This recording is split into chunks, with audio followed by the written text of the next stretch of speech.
बाक्सानि जुबुनखाथायाव 6थि उदांस्रि सान प्राइज मानि फुटबल बादायलायनाय। बेखेव बादायलायनायाव 4-2 गलनि फारागथियाव बजालि एफसिआ सारन्थाइ एफसिखौ फेजेनदों। बाक्सा जिल्लानि सुबुनखाथायाव 6थि उदांस्रि सान प्राइज मानि फुटबल बादायलायनाया थांनाय रबिबारनिफ्राय जागायजेनो। ओनसोलनि नर्थ इस्ट क्लाबनि बानजायनायाव खुंफुंजादों बे फुटबल बादायलायनाया। गोबां फुटबल अनसायगिरिफोरनि नुजाथिनायाव थांनाय रबिबारखालि बेखेवजानाय बे प्राइज मानि फुटबल बादायलायनायनि बेखेव बादायलायनायाव बजालि एफसिआ सारन्थाइ एफसिखौ 4-2 गलाव फेजेननानै क्वार्टार फाइनालाव सौहैनो हायो। मख'नो गोनांदि आसाम फुटबल एस'सिएशननि इ डिभिजननि सोद्रोमा आरो मेच कमिशनार राजु बर'आ गाहाय हाबग्रा लामाखौ बेखेवनानै होनायनि उनावनो ओनसोलनि गामि बोराइ सदानन्द दासआ बलखौ किक अफ खालामनानै बादायलायनायखौ बेखेवनानै होयो। बेखेव हाबाफारियाव फारियै समाज सिबियारि टिकाराम शर्मा, फोरोंगिरि आरो समाज सिबियारि दङाराम बर', खौरांगिरि बिनय कुमार बर'जों लोगोसे ओनसोलनि गोबां गागि सुबुंफोरा बाहागो लादोंमोन।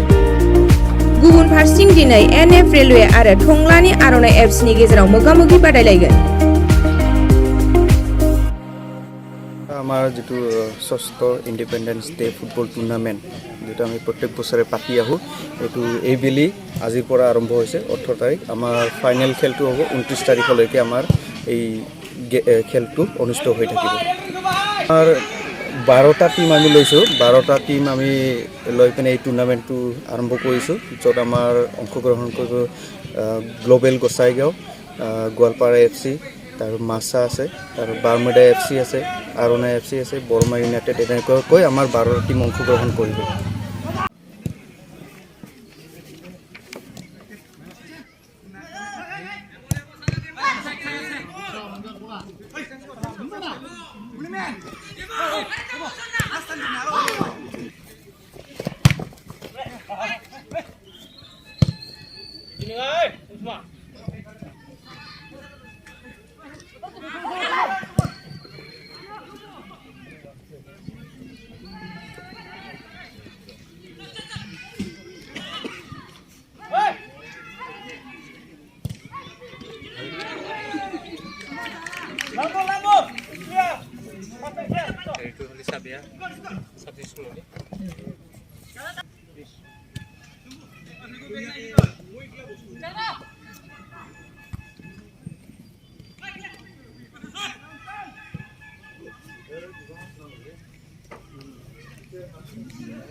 밀고 그냥 가로.